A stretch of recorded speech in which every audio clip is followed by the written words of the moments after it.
Welcome back to the Accessible Art History YouTube channel. This video is going to be another addition to our Artist Spotlight series. We're going to be covering the amazing Mannerist artist Jacopo Robusti. He is better known by his nickname, Tintoretto, and for his use of drama and perspective. To understand his style, we're going to examine 3 of his most famous works. Before we analyze his works, though, we need to learn about his life. Born in the fall of 1518, Jacopo Robusti was the oldest of 21 children. His father, Giovanni, worked as a cloth dyer. This is most likely where he got his nickname, as it means little dyer or son of the dyer in Italian.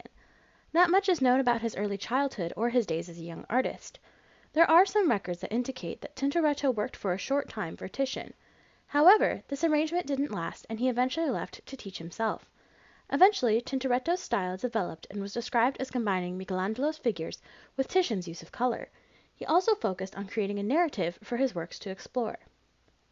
Tintoretto spent the majority of his life living and working in Venice. His paintings can be seen in churches and public buildings around the city. Due to this incredible output and the fact that he painted with vigor, his contemporaries also called him Il Furioso, the Furious. According to records, he was quite passionate about his artistry and about using his wages to support the poor. On May 31st, 1594, Tintoretto died after a few weeks of illness. He was 75 years old. His oldest daughter and fellow artist, Marietta, had died a few years earlier in childbirth, and so he was buried next to her in the Church of Madonna dell'Orto in his beloved city of Venice. Today, Tintoretto is known for becoming a bridge between the Renaissance and Baroque periods. We are going to explore how he achieved this by using 3 of his key works. Il Paradiso is perhaps Tintoretto's most famous work. It is located in the main hall of the Doge's, which is Venetian Italian for Duke, palace in Venice. In 1577, a fire destroyed the 14th century painting there, so the Doge held a contest for a new design. Paolo Veronese won, but he died before work could even begin.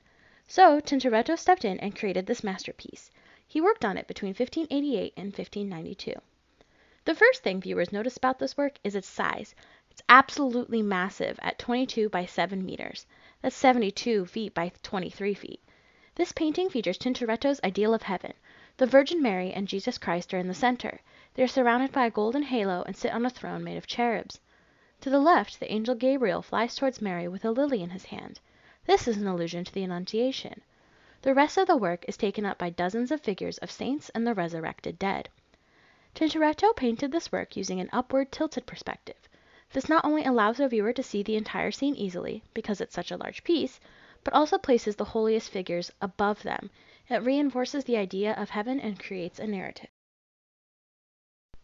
The Last Supper was one of Tintoretto's favorite subjects. In fact, he painted it on 9 separate occasions. This one is located in the Basilica di San Giorgio Maggiore in Venice. The most remarkable thing about this work is the diagonal perspective. Normally, this story is told with a frontal point of view. This was due to the precedent set by Leonardo da Vinci in 1495. However, Tintoretto shifts the perspective and approaches the story from the side. This puts the focus on the secondary characters in the scene, instead of on Christ and his disciples. In addition, it creates asymmetry, a rare thing in art at this point. Adding to the drama, there are only 2 sources of light, and the rest of the work is shrouded in shadow. A lamp illuminates the left side of the painting, while Jesus' halo lights up the right. By doing this, Tintoretto creates a narrative for the viewer to take in and invites them to become an active participant in the scene. The final work of Tintoretto's that we're going to examine breaks away from Christianity.